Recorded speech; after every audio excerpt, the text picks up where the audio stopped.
Bonsoir à toutes et à tous, bienvenue à cette autre édition consacrée au championnat d'Afrique des Nations. Première journée dans le groupe D, le Maroc, champion en titre, remporte son match d'entrée. Le groupe C plutôt, le Maroc s'est imposé 1-0 sur le Togo. Les Lions de l'Atlas A' qui répondent donc aux attentes. D'ailleurs, leur sélectionneur le disait encore dimanche en conférence de presse d'avant-match. Il faudra compter sur cette équipe marocaine qui arrive avec un nouveau staff, mais aussi de nouveaux joueurs. La plupart d'entre eux n'étaient pas là en 2018 lorsque le Maroc remportait ce championnat d'Afrique des Nations à domicile. Le Rwanda et l'Ouganda viennent de faire jeu égal, 0 but partout. Le Maroc prend donc la tête de ce groupe C avec 3 points. Les autres équipes totalisent chacune 0 points. Nous parlerons également des matchs discuté demain dans la ville de Limbé. On sera alors là dans le groupe D.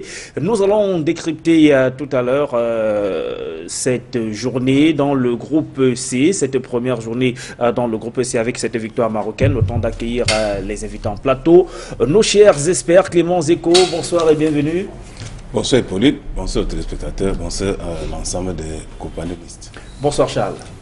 Bonsoir Sylvestre, je salue tous ceux qui nous regardent en ce moment et une fois n'est pas coutume, j'adresse mes sincères condoléances à la famille de M. Jean-Valentin Toko Ekambi, le père du Lion, qui est décédé aujourd'hui. Et les mêmes condoléances vont vers le directeur des opérations du Léopard de Douala, qui était son grand ami, Bendeka. Et voilà, Karl Toko Ekambi qui perd donc son papa. On en parlera peut-être en sortie des missions. Le temps d'accueillir aussi Hermine Maï. Bonsoir Hermine et bienvenue. Bonsoir Sylvestre, bonsoir aux copanélistes et à tous ceux qui nous regardent en ce moment. Ils sont partout, les Camerounais, l'un d'entre eux avec nous en plateau, au sein de la délégation togolaise, Isidore Okwam. Bonsoir et bienvenue en plateau. Merci, bonsoir Hippolyte et bonsoir à tous les copanélistes. J'espère pouvoir être à la hauteur de cette émission. Merci à vous d'être en plateau. D'abord, commençons par cette entrée des éperviers du Togo battus ce soir, 0 but contre 1 par le Maroc pour le Togo. Ça commence plutôt mal là. Oui, effectivement, pas facile à digérer une défaite, surtout quand on a préparé la compétition pour atteindre un certain niveau. Vous savez, dernièrement, dans le dernier match amical, un match nul a été acquis devant une belle équipe du Bénin et ça a donné une lueur d'espoir. Aujourd'hui, une défaite contre le champion, c'est pas aussi très mauvais. 1-0, c'est pas tuant. On espère que dans les prochains matchs, on pourra gagner quelques points et puis passer pour le prochain tour. Et pourtant, on sait que dans cette délégation, enfin dans la team togolaise, on était venu pour démarrer la compétition avec au moins un match nul. C'est vrai qu'en face, c'était le tenant du titre, mais une défaite quand même d'entrée quand on sait que derrière, il y a le Rwanda et l'Ouganda qui ne sont pas des enfants de cœur. L'Ouganda est à sa 5e participation en 6 éditions du CHAN. Oui, l'Ouganda la démontre. Pourquoi? Parce que tout à l'heure dans le match, on a vu une forte domination et on est conscient que ça sera difficile pour le prochain niveau. Vous savez, dernièrement, dans le dernier match amical, un match nul a été acquis devant une belle équipe du Bénin et ça a donné une lueur d'espoir. Aujourd'hui, une défaite contre le champion, c'est pas aussi très mauvais. 1-0, c'est pas tuant.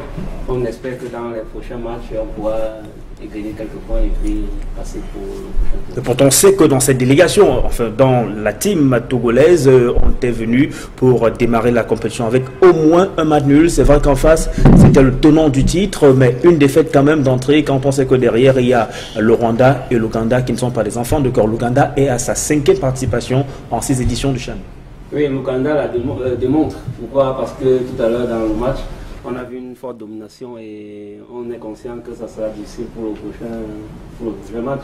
Et voilà, on ne peut pas penser que ça sera négatif pour la suite. Le meilleur reste à venir. Alors, le Togo a pêché sur quoi? Oui, quel compartiment, quelle phase de jeu, qu'est-ce qui a manqué au Togolais ce soir? On pense à la défense. Et puis quand on n'a pas marqué, on pense à l'attaque. Maintenant, on attend voir la suite pour définir les performances réelles de l'équipe. Clément, le Maroc répond présent par une victoire. Le Royaume chérifien, tenant du titre, indique qu'il faudra encore compter avec cette sélection pour cette 6e édition du CHAN. Oui, disons que la victoire, oui, mais le Togo a joué de malchance parce que ça n'a pas été très facile sur d'abord sur l'occasion du but qui est un penalty que je juge un peu sévère. Et malheureusement, le règlement derrière fait qu'on reprenne parce que le gardien n'est pas sur la ligne. Oui, il y a ça, et ça a un peu fait baisser l'enthousiasme du Togo qui n'a pas eu les éléments nécessaires pour continuer à tenir la dragée haute. Et puis bon, derrière, le Maroc a démontré sa maturité et sa grandeur d'esprit par rapport à cette compétition. Donc, Togo néophyte qui vient pour la première fois n'a pas, à mon sens, n'a pas été ridicule.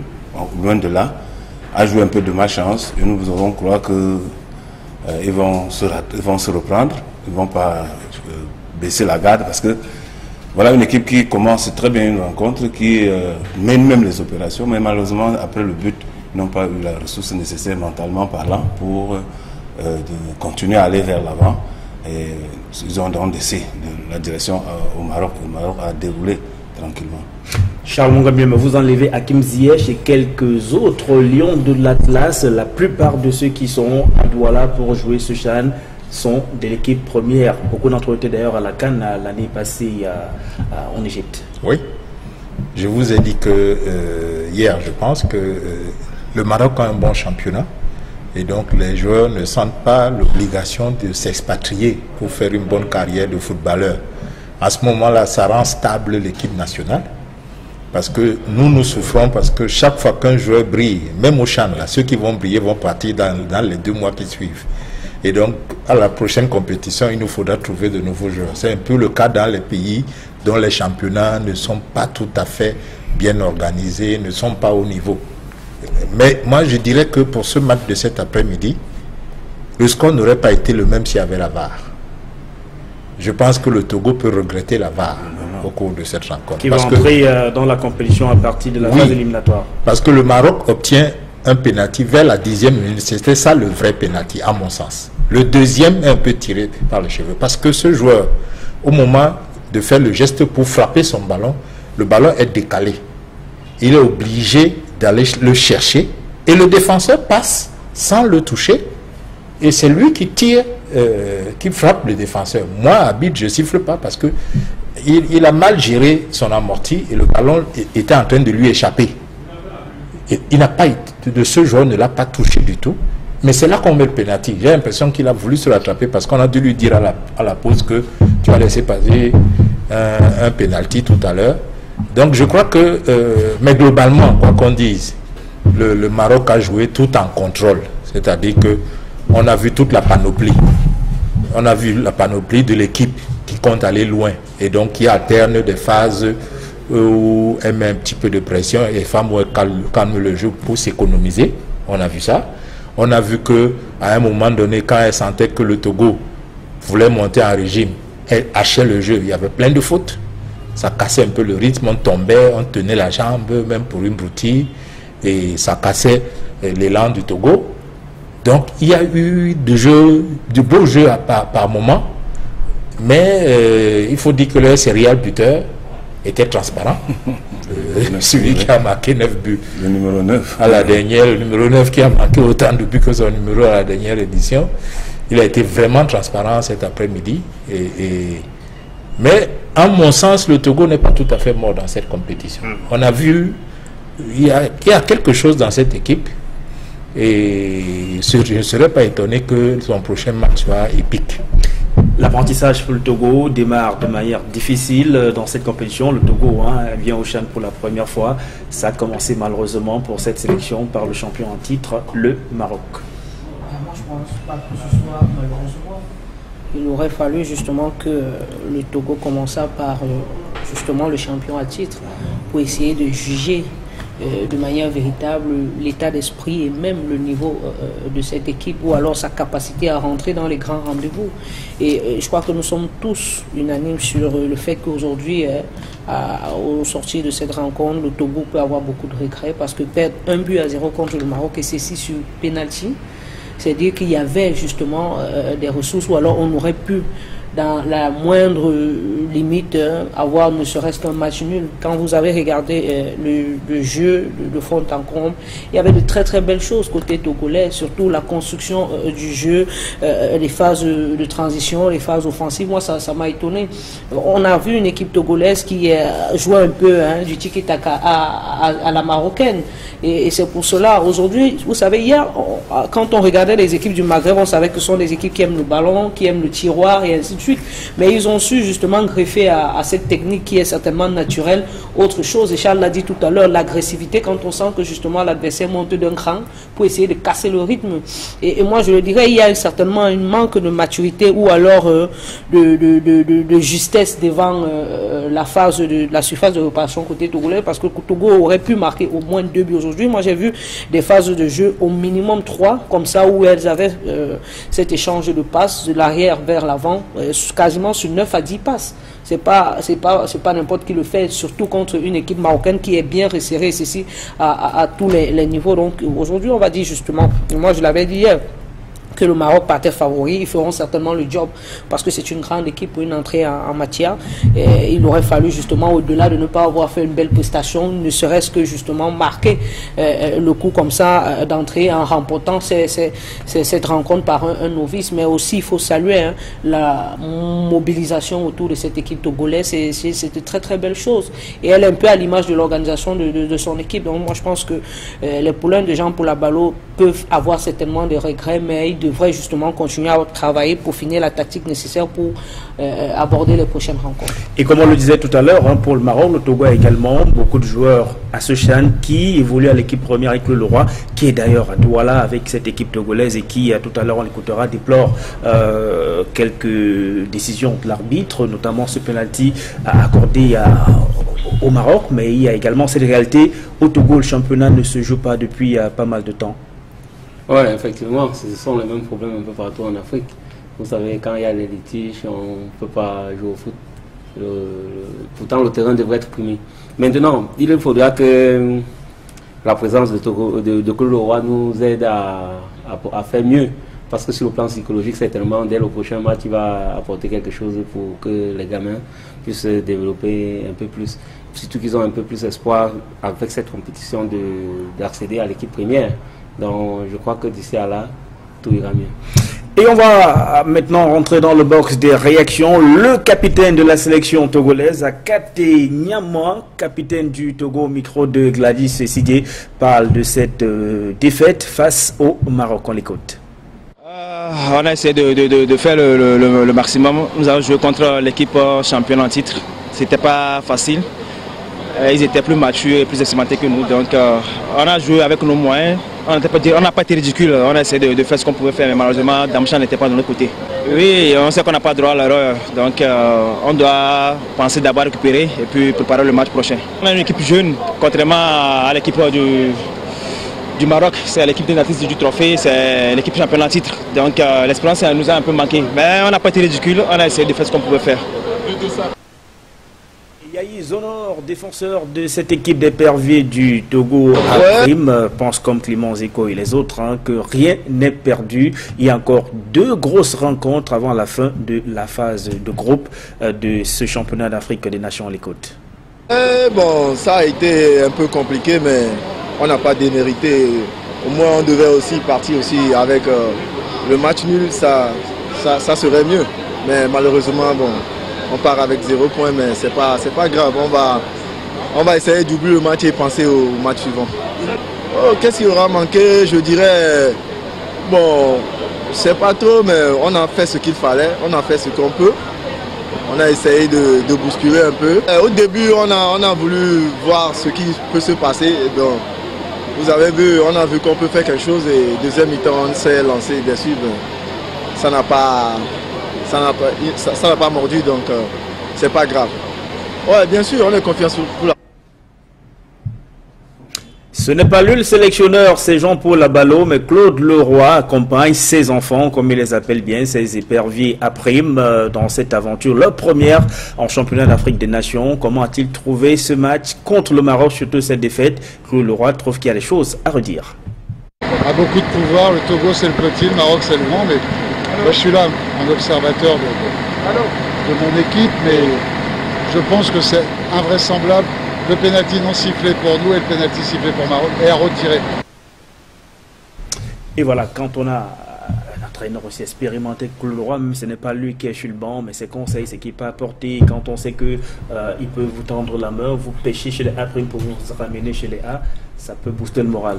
Bien entendu, ça veut dire que le A' sur le Togo, c'est l'antichambre de A, effectivement. Donc on compte véritablement prendre, si c'est possible, les joueurs de A' pour la A. C'est une organisation interne qui est qui est assez bonne, parce que de voir l'entraîneur de l'équipe première venir entre guillemets, au chevet des A', c'est dire, ok, voilà, je vous ai à l'œil sur celui qui peut sortir du lot. Bon, maintenant, il faudra aussi que les joueurs aient la possibilité de ne pas jouer individuel, parce qu'ils voudraient se faire sélectionner. C'est là l'envers du décor. C'est que le joueur peut, dans la fougue de vouloir taper à l'œil du sélectionneur, sortir un peu du travail du collectif, alors que c'est dans ce collectif qu'on va bâtir la victoire pour le groupe. Et le groupe montant en puissance, chacun serait mis en exergue. Ça, c'est la première chose. La deuxième chose, comme je le disais, c'est une bonne organisation. Maintenant, d'apporter son soutien comme ça, de se sentir soutenu, c'est encore derrière une autre bonne chose.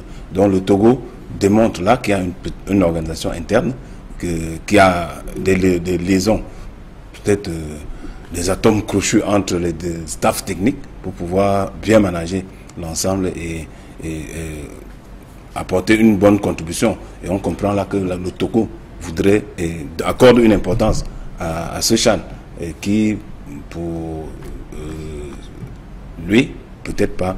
Pourquoi ne pas lui donner l'occasion de monter sur le toit de l'Afrique? Charles, Claude Leroy, dans le sillage de cette équipe des A' du Togo, ça peut apporter quoi? J'ai eu peur que vous me demandiez où se trouve Conceição.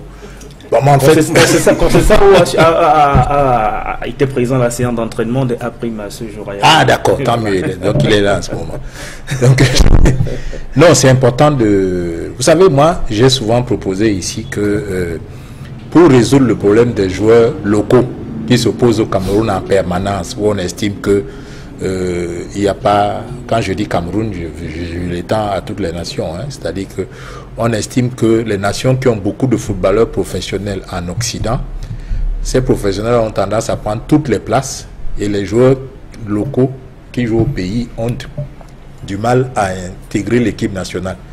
Donc moi j'ai souvent proposé que le sélectionneur des A soit en même temps le sélectionneur des A'. Ça l'oblige à regarder le championnat local, à y sélectionner des joueurs et à les entraîner et à faire en sorte que leur niveau progresse. Vous savez, quand nous avons eu une grande équipe nationale avec le Grand Canon et l'Union à l'époque, l'avantage c'était quoi? C'était que comme il y avait une règle au Cameroun qui disait que quand vous êtes en compétition internationale, on vous affecte un entraîneur national, le Canon bénéficiait de Ridanovic, l'Union d'Ognanovic, etc., qui étaient les entraîneurs nationaux.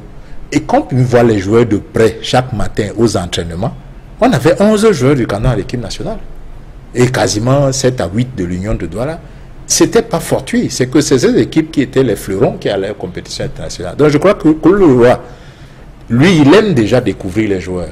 Parce que quand vous prenez son expérience au Cameroun, il arpentait le pays pour trouver les oiseaux rares.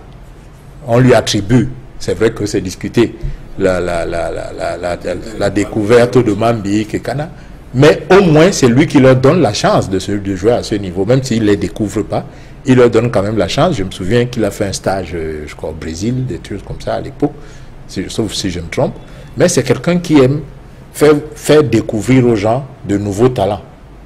Et ça, Clément ne va pas me taper dessus. Ça commence à manquer à nos entraîneurs locaux. C'est-à-dire, je n'ai pas l'impression qu'ils prennent du plaisir à faire progresser les joueurs et à les montrer à la face du monde. J'ai comme l'impression qu'ils veulent que tout le monde soit moyen, qu'ils ne veulent pas les vedettes, les joueurs qui brillent, qui sortent du lot, et ça ternit les prestations. C'est pour ça que moi, je ne fais que vous dire que j'attends, et heureusement, cet après-midi, j'ai quand même eu quelques petites actions de folie que moi, en tant que spectateur, j'aime bien. J'aime voir des actions de folie, des joueurs qui me font lever de mon siège. Et c'est ça qu'on attend. Donc le roi, très psychologue, il aidera beaucoup cette équipe, forcément, sans faire ombrage au sélectionneur. C'est le seul risque. Il ne faut pas que le sélectionneur de A' ait l'impression que son supérieur hiérarchique est là et que... En tout cas, il transparaît bien qu'il y a une organisation interne qui est bien solide, qui limite voilà, bien absolument. et limite les rôles de chacun. Hermine Mailly, beaucoup disent de lui que le sorcier blanc ne sait plus faire des tours, mais c'est quand même Claude Leroy. Au sillage dans le sillage de cette équipe, ça peut apporter beaucoup. Bien sûr, c'est quand même Claude Leroy, vous le dites si bien. Certainement que chez nous, on a tout circonscrit autour des victoires. Et c'est certainement pour cela que d'aucuns estiment qu'il ne serait plus, ou alors qu'il aurait perdu de cette verve-là en ce qui concerne justement certains trophées qu'il n'arrive plus à remporter avec ces différentes nations africaines. Mais après, je crois que Charles l'explique très bien. Et quand vous avez regardé aujourd'hui la composition de cette équipe après togolaise, vous allez rendre compte que il y a une équipe qui revient beaucoup dans la configuration ou alors dans le choix des joueurs. La SCK justement du Togo qui a à elle seule l'équipe pratiquement 9 joueurs dans cette sélection. Et il a dit c'est la découverte, c'est-à-dire qu'on va chercher justement du neuf, on va trouver de nouveaux cracks et on se dit qu'on fera avec une certaine ossature et à elle on va essayer de griffer justement les autres cracks des autres équipes provenant d'autres clubs. Et aujourd'hui, quand vous avez vu, moi j'étais très impressionné parce qu'après ça fait quand même pas longtemps qu'on a vu ce Togo-là évoluer, mais bluffé véritablement par le style de jeu. Vous avez senti des gars qui d'une certaine manière, malgré le fait d'être menés très rapidement et dans ces différentes conditions, n'ont pas baissé les mains.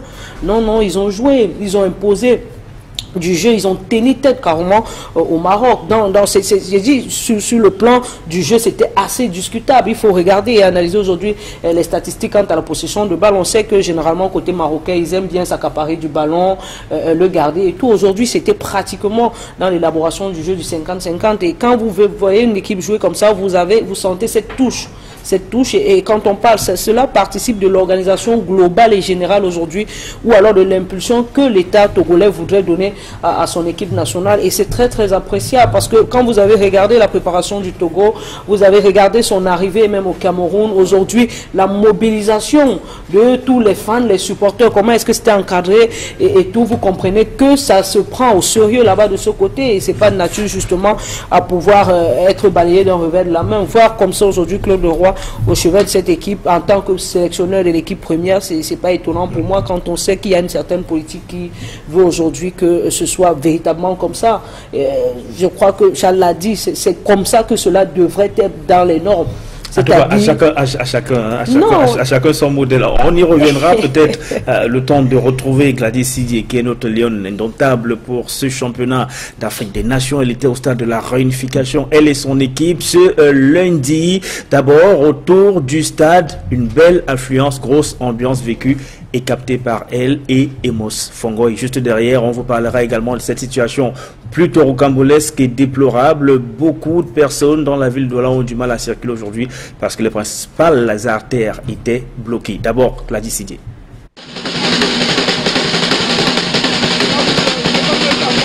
Le stade de la réunification de Bépanda accueille du monde, du beau monde, j'ai envie de dire. La cuvette de Bépanda, comme les fans de football l'appellent affectueusement, eh bien, elle grouille de monde pour cette rencontre.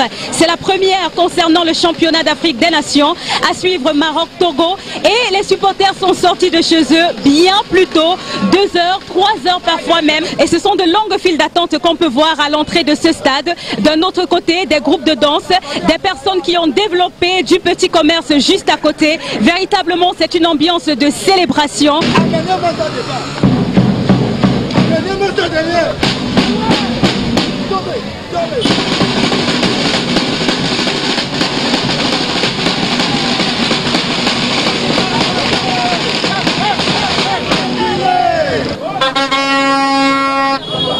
Je vois les vouvouzela, des trompettes. Oui, et ça coûte 1000 francs. c'est aujourd'hui que j'ai commencé à vendre, puisque aujourd'hui il y a eu match à Bepanda. Et c'est pour ça que la raison pour laquelle je me retrouve ici en train de vendre cela. Bon, nous sommes satisfaits pour cette journée-ci là. Ça coule, ça coule. Les Camerounais sont heureux de vivre pareille compétition dans leur pays et davantage dans la cuvette de Bepanda qui a toute une histoire avec certains fans du football, ceux-là qui étaient habitués à venir vivre le championnat local ici dans la cuvette de Bepanda d'alors, mais elle a été complètement rénovée, elle a été complètement réhabilitée pour le bonheur des fans de football. Une toute première, je ne pouvais pas imaginer qu'aujourd'hui on peut ressembler d'autres pays africains, pourquoi pas d'autres pays européens. Moi je suis très ravi, je suis très content de revenir dans la cuvette de Bepanda et je souhaite que vraiment par l'avenir, comme le championnat de première division se joue ici, pour que nous les fans de sport, qu'on se retrouve encore au gradin comme d'habitude. Je suis très content de voir cette compétition dans notre pays et surtout encore dans mon quartier. Que ça se joue comme ça là, pour ça que j'ai cherché un bon endroit comme ça pour m'asseoir, pour vraiment voir tout ce qui se passe. Je suis ici depuis 80, donc je connais le stade, on partait nettoyer le stade pour s'asseoir et voir les matchs. Donc aujourd'hui encore c'est comment? Aujourd'hui c'est encore très bien. C'est une fierté tout naturellement, c'est une fierté de retrouver cette pelouse, cette cuvette, parce que c'est vraiment très joyeux. Et le public qui arrive aujourd'hui du jamais vu, c'est tellement énorme qu'on ne peut plus en penser. Parce que la vieille cuvette qu'on regardait le championnat de première division, elle est revenue, on se pose la question. Vraiment c'est terrible, c'est formidable pour ce que le pays nous gratifie en termes de pelouse. Quand je joue ça dans mon pays comme ça, je suis content. C'est parce que je suis arrivé en retard. Si on sait que j'ai payé mon billet depuis, je suis en train de regretter pourquoi je n'ai pas vu payer mon billet. Donc je suis content, je suis content. Parce que c'est un truc que nous on attendait depuis des années. On nous programme. Donc c'est la chance qu'aujourd'hui, on a de voir ça en direct. Ils ont donc décidé de faire le déplacement afin de profiter de ces moments, intenses de cette compétition qu'est le championnat d'Afrique des Nations qui se déroule effectivement en terre camerounaise depuis quelques jours. Pour Equinox Télévision, nous sommes Raoul Taboufoué, Emos Fwango et Gladys Sidji. Et le parcours pour arriver jusqu'au stade de la réunification n'était pas du tout évident pour beaucoup de supporters qui ont souhaité aller regarder le match là-bas ce jour. Mais il n'y a pas que qui ont subi le martyre, même ceux qui allaient et rentraient du boulot ont eu du mal à circuler ce jour dans la ville de Douala. Cédric Digne, notre reporter accompagné de toute son équipe, ont vécu ces moments plutôt déplaisants, décrits beaucoup d'habitants de la ville de Douala.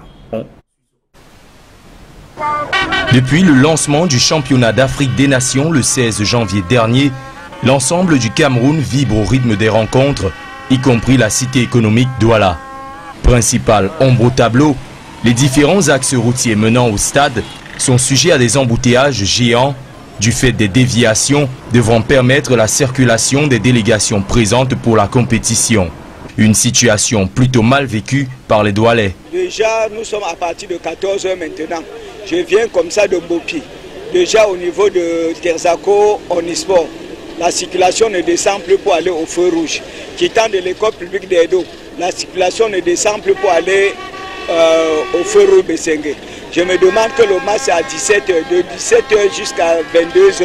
Maintenant, le reste de la circulation doit être comment? Pour pouvoir arriver ici à l'entrée du stade de Bepanda Omnisport, il a fallu que je passe par Angers Raphaël. Parce que du coup, c'était fermé au niveau du carrefour Agip.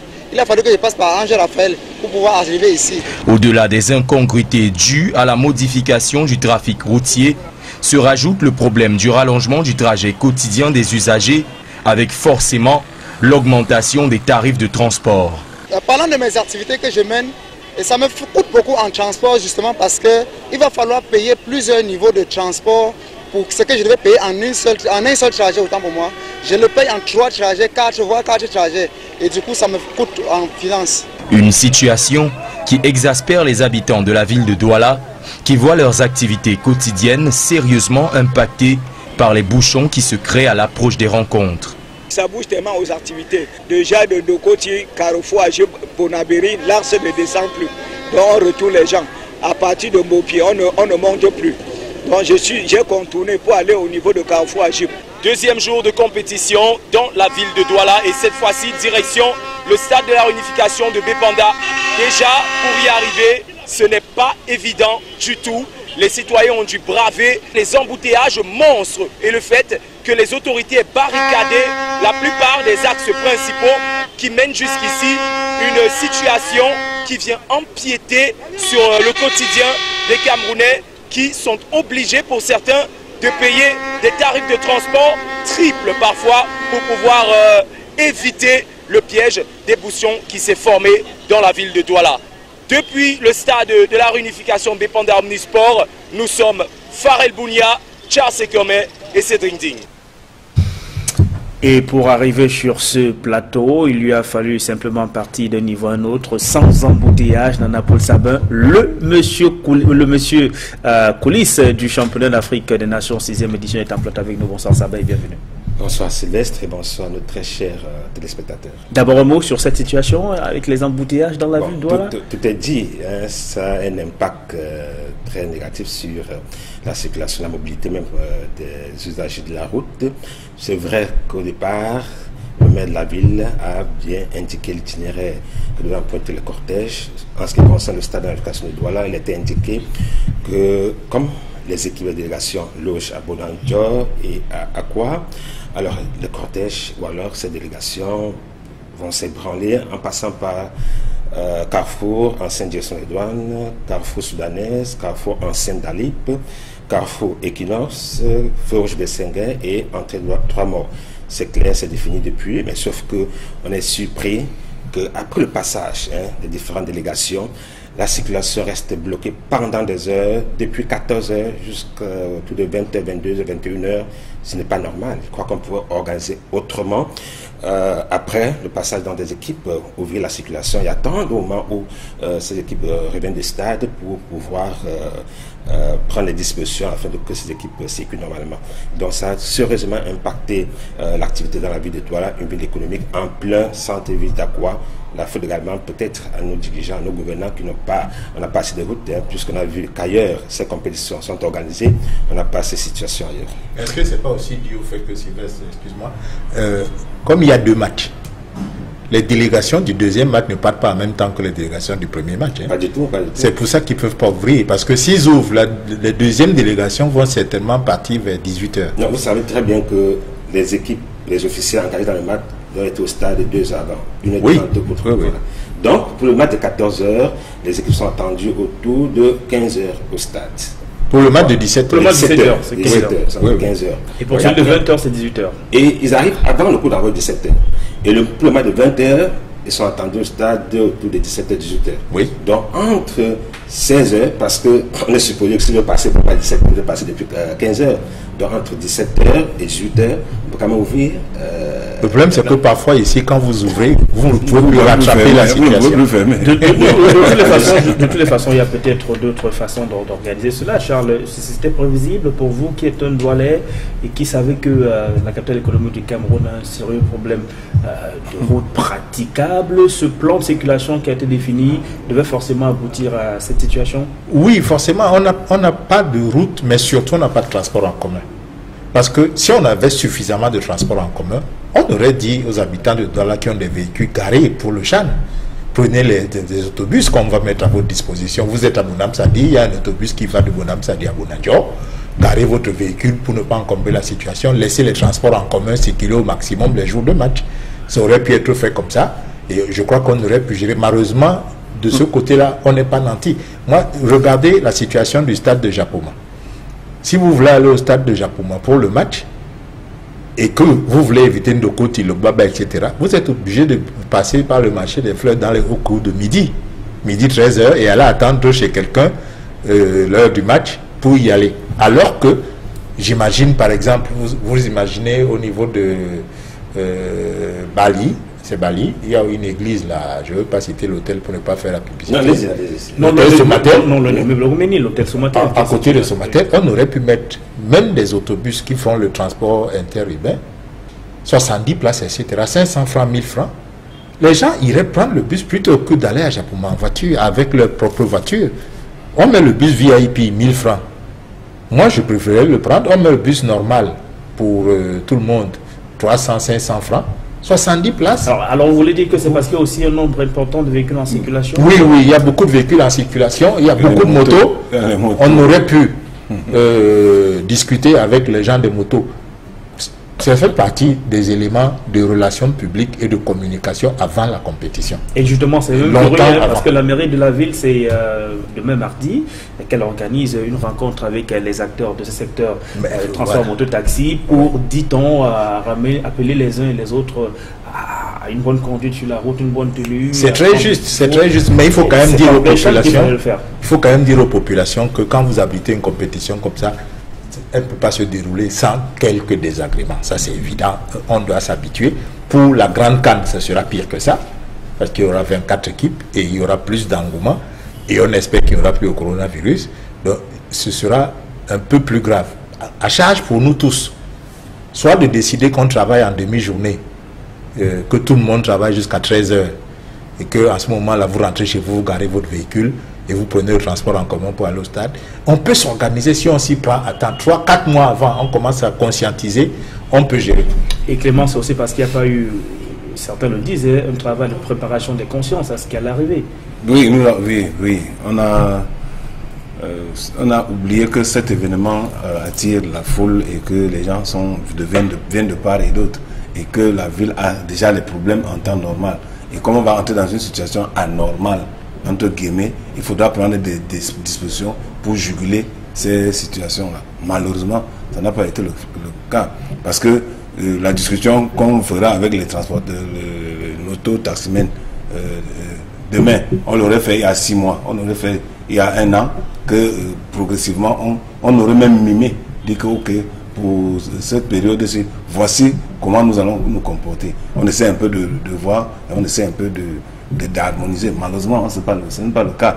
Je ne vais pas revenir sur ce que dit Charles depuis. Et depuis que nous sommes en plateau ici, depuis que nous avons cet événement, nous n'avons pas eu le châle là hier, aujourd'hui. C'est pas aujourd'hui. C'est un châle qui se serait tenu l'année passée. Et si ça se tenait donc l'année passée, non, c'était l'année passée en avril.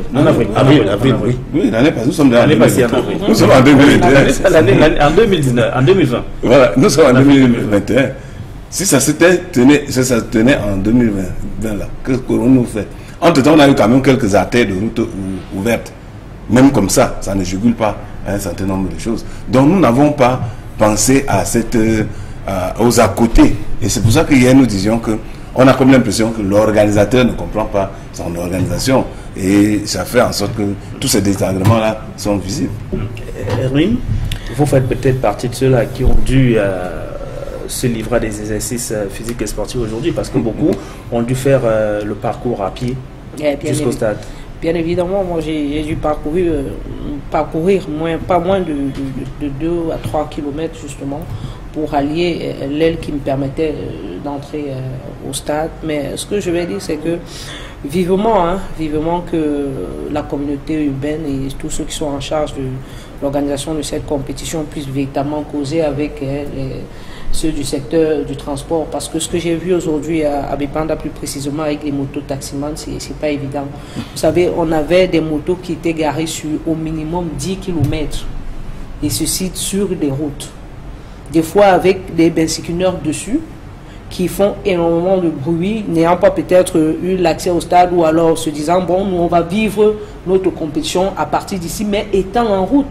Sur la chaussée. Sur la chaussée, parce que quoi, on a barré un côté, on laisse circuler l'autre côté. Vous vous demandez, mais comment ça se fait que l'on puisse organiser les choses de cette manière? Vous avez des gars qui ont occupé de manière littérale toute la chaussée, parce qu'ils ont garé, et ceci, je dis, sur pas moins de 10 km.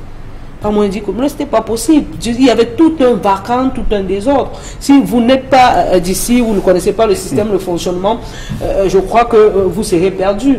Et moi, je dis, il y avait moyen, ou alors, peut-être certainement, demain, ils vont essayer de rattraper, parce qu'il faut aujourd'hui faire quelque chose pour cet aspect-là. Nana Paul Sabin, le match Rwanda-Ouganda a démarré avec un léger retard. C'est parce qu'il y a eu une situation qui s'est imposée au stade de la réunification. Effectivement, parce que il y a des matchs qui se jouent en nocturne, il faut le dire. Donc on a dit tout à l'heure qu'il y a un match qui commence à 20h, ou alors qui a commencé à 20h, le match Rwanda contre Ouganda. Alors que les équipes s'apprêtaient donc à donner le coup d'envoi de cette rencontre. Tout d'un coup, le stade de la réunification de Douala plongé dans le noir à la suite évidemment d'une coupure d'électricité. Nous constatons en image cette situation. C'est vrai que progressivement, on a retrouvé la situation normale parce que d'abord, on se retrouve à un stade dans la pénombre et ensuite l'éclairage est venu pour permettre que finalement les équipes commencent le match, et vous l'avez dit, avec environ 5 minutes de retard. Alors, pourquoi le stade se retrouve plongé dans le noir alors que Eno n'a pas coupé, c'est-à-dire qu'il n'a pas eu ce délétage, parce qu'on s'est rendu compte que ce n'est pas la faute entre guillemets Eno, c'est plutôt les installations du stade. Il y a une panne dans les installations du stade de la réunification de Douala. Et finalement, heureusement qu'il y a eu plus de peur que de mal. Il faut peut-être rappeler aux téléspectateurs que le stade de la réunification a été rénové à la faveur du CHAN et de la CAN qu'on attend en 2022 parce que c'est un stade construit depuis 1971 pour la CAN de 72. Donc récemment, il y a 3-4 ans, ça a traîné, il a été rénové, donc il y a des problèmes, on peut comprendre que cette situation arrive, c'est pour cela qu'on dit que le CHAN, c'est un test pour la CAN. Le stade de Japoma, le joyau qui est devenu le tourisme pour beaucoup de Camerounais qui finalement vont là-bas, non pas pour regarder forcément le spectacle que leur proposent les 22 acteurs sur l'aire de jeu, mais la beauté de ce stade. Mais on a vu et sur les réseaux sociaux et pour ceux qui étaient hier au stade, des actes quand même condamnables. Les gens qui sont assis sur un siège, posent les pieds sur le siège devant eux. Effectivement, si pour le stade de la réunification de Douala, on peut comprendre, pour le stade de Japoma, c'est incompréhensible, c'est des comportements qu'il faut dénoncer. Alors, donc, vous avez des piétinements de sièges, occupation anarchique des places et puis dépôt d'ordures en désordre. Ça sont les termes utilisés par le ministre des Sports. Il faut le rappeler, les images circulent depuis hier. Le gouvernement a réagi en indiquant que ces acteurs n'honorent pas leur... En fait, ces comportements, ces images n'honorent pas leurs auteurs et sont répréhensibles. Il faut souligner ces mots. Ensuite, le ministre, dans son communiqué, interpelle les volontaires et les stadiers qui sont commis donc à tâche, c'est-à-dire de surveillance et de maintien de la discipline. Ensuite, il en appelle à la compréhension, au civisme et au patriotisme des différents spectateurs qui se rendent dans ce stade. Donc, bon, tout le monde nous sommes unanimes que c'est un stage, que c'est une image qui n'honore pas le Cameroun, qui n'honore même pas les individus ou alors les spectateurs qui se sont affichés ainsi. Il faudra le dénoncer. Ça n'arrive pas tous les jours, mais si vous voulez mon avis, moi j'ai un voisin qui le fait à mes côtés. S'il y a un bâton tout à côté, eh bien il comprendra pourquoi jamais prendre S à la fin. Là aussi, la communication aurait aidé. Parce qu'il fallait un budget de communication. Le COCAN devait intéresser les médias à faire des petits micro-programmes pour expliquer aux gens que ces sièges sont faits dans des matières relativement fragiles. Conserver ça le plus longtemps possible pour qu'on ait des compétitions de haut niveau le plus longtemps possible. On aurait matraqué depuis 6 mois à peu près. Mais là, il faut payer des insertions parce que quand il y a un CHAN, il faut que les médias aussi sentent qu'ils peuvent vivre avec ça. Il y aurait eu plein de reportages. On aurait même eu, à mon sens, des petites excursions parce que ça doit demeurer un lieu touristique. Pourquoi ne pas dire que les 5 premiers de chaque classe au lycée Jos, on va leur faire visiter le stade avant le CHAN.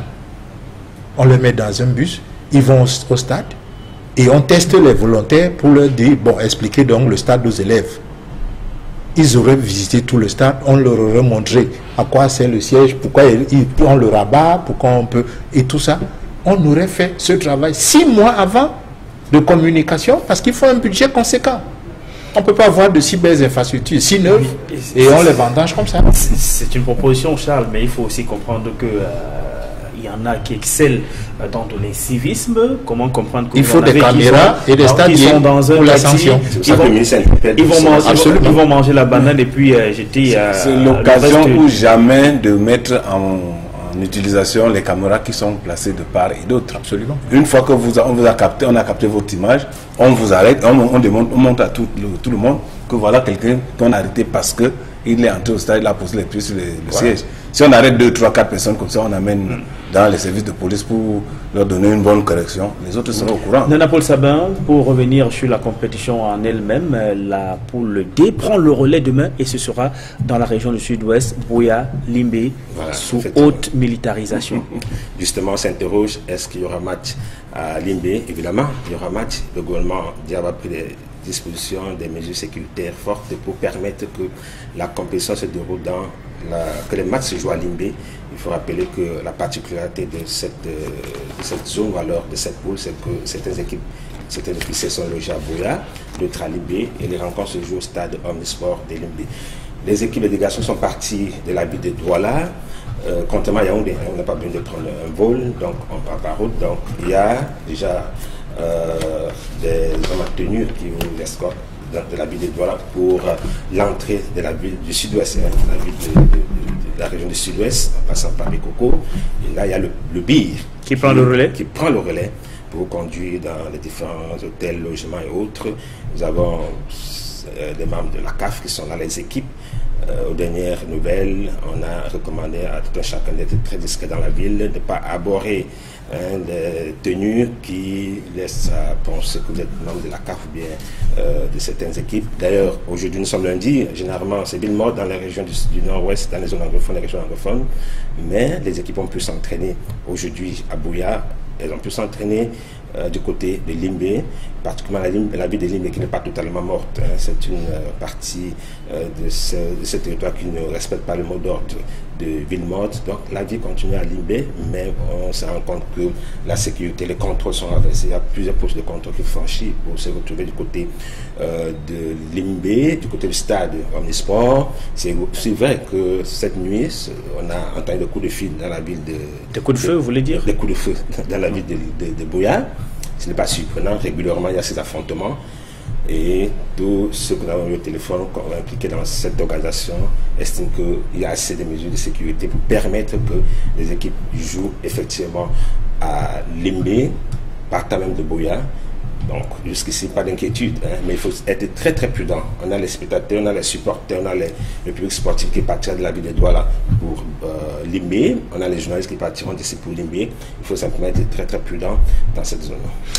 Et demain, mardi, sera la veille d'armes dans la tanière des Lions après de Martin Togo-Pilé, à la veille du match contre le Mali, l'autre équipe forte, on va le dire, de ce groupe A. Parce que le Mali a également gagné son premier match. On va peut-être laisser le sort aux experts, aux consultants de parler technique. Ça, c'est pour avoir les dernières nouvelles dans la tanière des après. Les dernières nouvelles dans la tanière des Lions indomptables. L'équipe s'est entraînée ce soir, entre 17h et 19h, au stade Olembe, pour préparer donc le match contre le Mali. Mais avant de sortir, il y a eu ce test Covid. Vous savez très bien que ce sont les dispositions prises par la CAF. On doit faire des tests 48 heures avant le prochain match. Pourquoi? Parce que, bon, on nous fait savoir, et un responsable du staff technique fait savoir que les résultats sont disponibles d'ici demain ou demain soir. Alors pourquoi 48 heures avant? Simplement parce que ça c'est la commission de la CAF qui organise ces tests.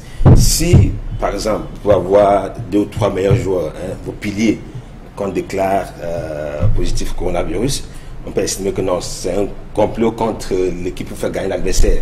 C'est pour ça qu'on peut faire un peu tôt pour donner la possibilité de faire des contre-expertises. Voilà, de l'équipe de faire une contre-expertise. Donc on attend les résultats, vous voyez l'image, comment les joueurs. Ensuite, il y a eu une grosse, bon, c'est une surprise, la visite de l'entraîneur Conceição, qui est l'entraîneur de l'équipe senior, qui a donc rendu visite aux joueurs. Il a encouragé d'habitude le message, c'est de demander de croire à la capacité de remporter ce tournoi.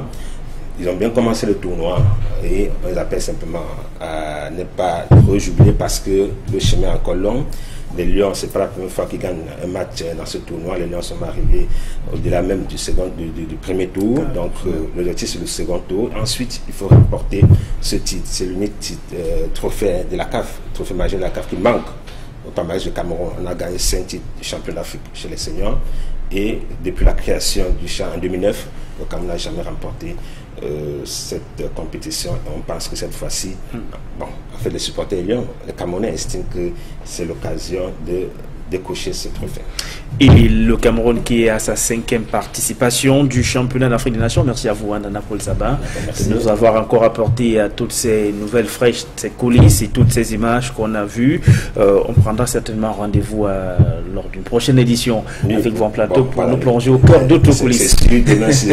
D'accord, demain à la radio déjà à 6h30 et puis pour ceux qui suivent Radio Equinox, on vous retrouvera avec vos supporters à partir de 14h30 dans la tribune. Bon, on va pas exagérer. En fait, c'est vrai que quand, comme tout à l'heure, on a présenté le stade, ce n'était pas négativement. On a dit que la faute, c'est pas forcément Alexandre Yéguet. Mais en même temps, quand vous critiquez, certains estiment que non.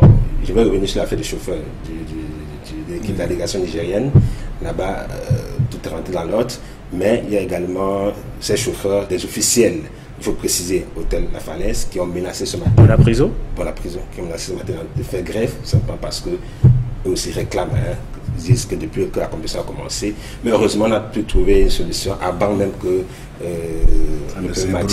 Voilà, justement. Donc il faut donner l'information, ils sont là pour donner ces informations, pour donner les faits, qui mettent à chacun les interpréter. Merci à vous Clément, à vous Nana Paul Sabin. Clément Zeko, le groupe D, le dernier d'ailleurs, qui est logé dans la ville de Limbe, prend le relais demain. Les affiches, on les voit d'abord Zambie-Tanzanie à partir de 17h. Ensuite, la Guinée-Conakry sera face à la Namibie. On reste sur le match 17h. Zambie-Tanzanie. Les Zambiens qui sont au Cameroun depuis un mois environ. C'est l'une des premières équipes arrivées au Cameroun. D'abord pour participer au mini-chan organisé par l'Africa Foot. C'est cette équipe zambienne qui va jouer demain en ouverture au stade omnisport de Limbe contre la Tanzanie, dont le championnat ne fait que être relevé au fil des saisons.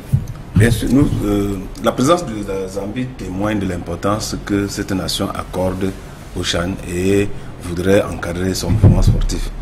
La Zambie se donne les moyens et nous savons tous que c'est un vivier. Cette nation a régulièrement des joueurs de bon niveau.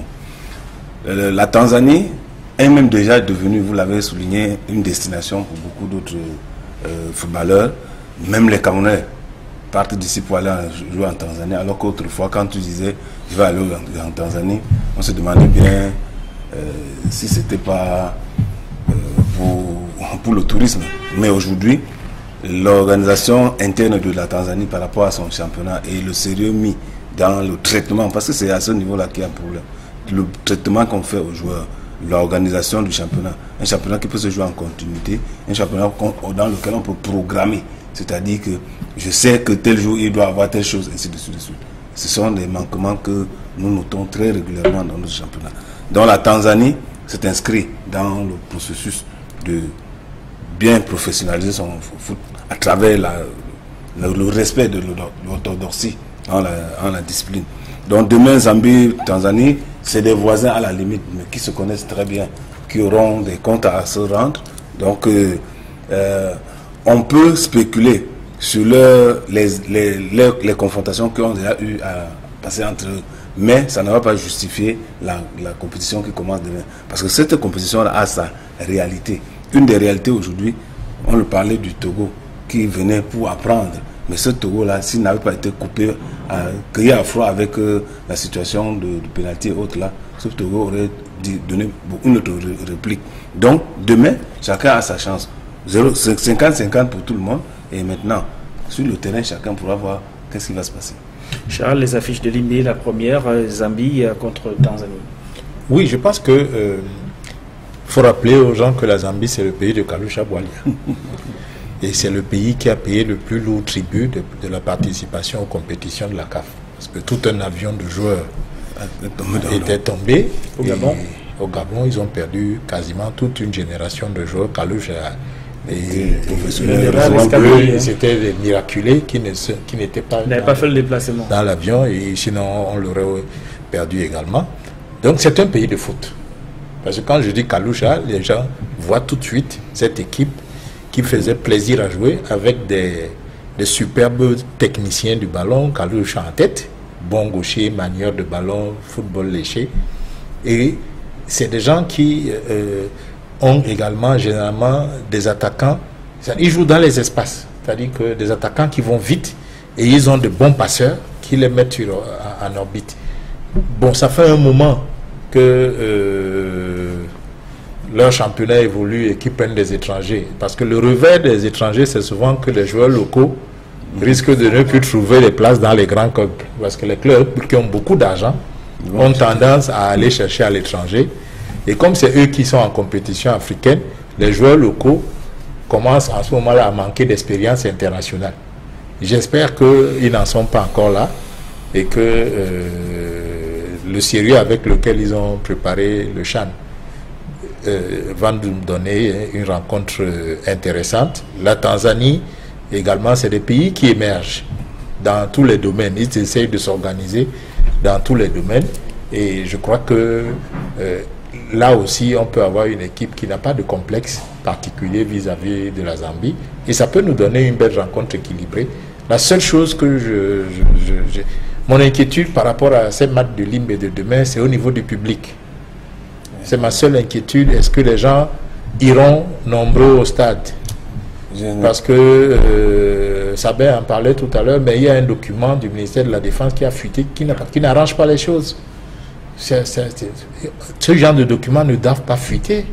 Un document confidentiel du ministre de la Défense qui donne des instructions sur la sécurité, qui se retrouve sur les réseaux sociaux. Je ne sais pas comment ça a pu arriver. Et ça peut faire paniquer certaines personnes. J'espère que ce ne sera pas le cas et que ces deux équipes auront à cœur également de fournir du spectacle pour que les gens reviennent pour les autres matchs. Quelle que soit la situation, par rapport au public, déjà en 2016, lorsqu'on faisait la Coupe d'Afrique féminine, le public de Limbe avait boudé le spectacle, simplement parce qu'ils avaient encore à l'esprit les dégâts épissements qui n'avaient pas été réglés et ils avaient boudé carrément. Et pourtant, à cette époque-là, il n'y avait pas de guerre, il n'y avait rien du tout. Il n'y avait pas cette fronde devant laquelle on est aujourd'hui. Mais aujourd'hui, il y a une fronde. Donc la peur, la sécurité que chacun veut avoir pour sa propre personne, vous demanderez qu'au lieu d'aller se mettre en danger là-bas, je préfère rester à la maison. Ça, il y a déjà cet aspect-là, ce qui va diminuer de trop une bonne frange de personnes qui pouvaient aller au stade. Ensuite, maintenant, la situation sur laquelle, très tendue là, met un peu le monde... Voilà.